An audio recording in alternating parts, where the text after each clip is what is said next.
Right now, the ceasefire is holding. And what you're seeing is what the president wants to make, he doesn't want to make like a small deal.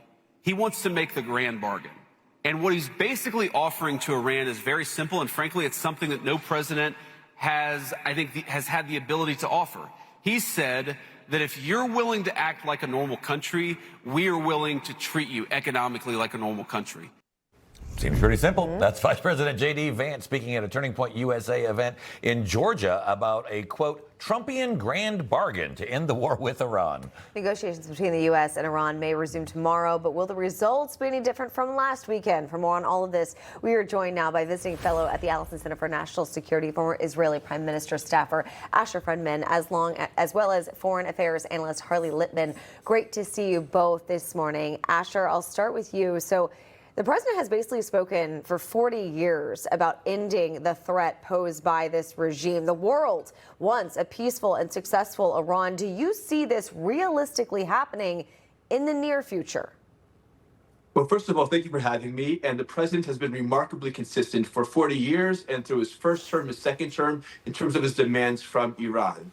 Now, Iran, if they're able to rebuild, are going to break out right away towards a nuclear weapon. So President Trump is absolutely correct to insist on zero enrichment, removing all the enriched uranium, and the end of Iran's attacks against its neighbors. If Iran does agree to those conditions, then I do believe we could have lasting peace. If it doesn't, then the U.S., together with Israel, are going to have to do it themselves.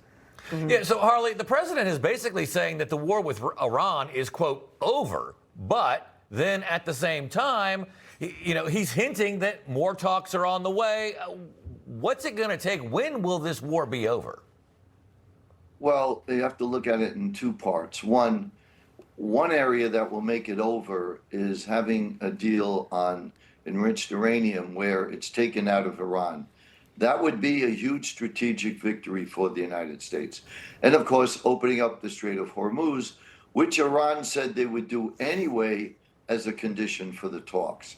But the problem is if you stop there, and what may occur after that is the lifting of sanctions, economic aid, as perhaps what Vice President Vance was referring to, and then that will enable Iran to reconstitute their military. What has been overlooked is the Shias in Iraq who have been firing missiles and who have been largely ignored in all this. It's close to Iran. They're very close to these Shia militias, and they're just as bad, if not worse, than Hezbollah and the Houthi in Yemen.